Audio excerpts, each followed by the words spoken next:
unconditional positive regard.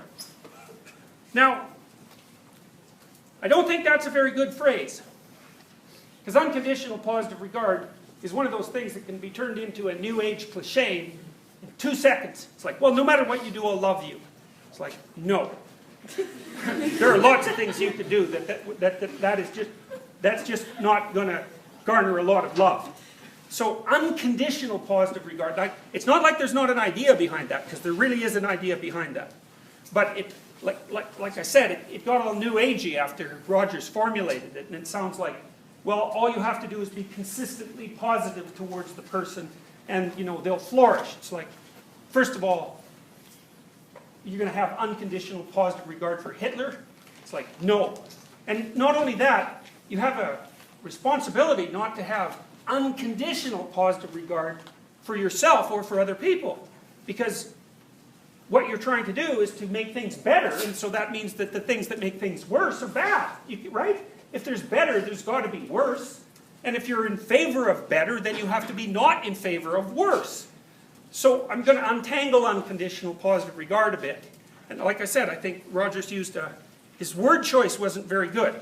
Here's a different way of thinking about it. So if you're in a relationship with someone, and this can even be a very short relationship. It can be the sort of relationship you have when you go to talk to someone in a store. Like I said, if you get sophisticated about it. But let's assume it's a longer term relationship.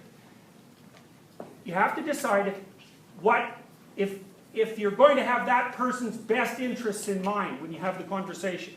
You've got to have that as sort of the top value in your value hierarchy. The reason we're talking is because I want things to be better. Not better for me. Maybe better for me too, but the better for me is a subordinate part of the better. The reason we're communicating is because we both want things to be better.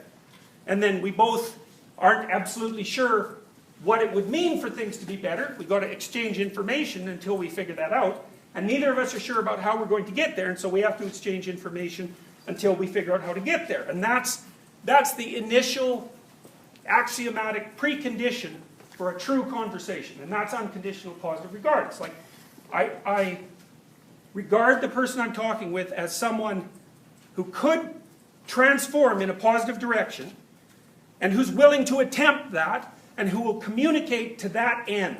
Even though they might screw up, and there's going to be things in the way, and the sorts of things that the psychoanalysts talked about as resistance, and then they're going to regard me the same way. And I'm also going to make mistakes along the way. So, now Rogers pointed out that in order to communicate with someone in that manner, you had to be willing to put yourself in their shoes, essentially. And he said you had to comprehend the alternative phenomenal field. So which is, okay, well, I'm here, this is my viewpoint coming out from this place, and now you have a viewpoint, and they're similar enough so that we can communicate about them, but they're different enough so that they're not equivalent, and the differences are actually meaningful. So now I got to sort of pop myself out of my framework, put myself in yours, and figure out where you're coming from. And that's the goal of the conversation. So sometimes that can even help you figure out where you're coming from. Because you can say, well, looks to me like you're really angry. And the person will say, well, no, I'm sad. It's like, well, they're all red, eh?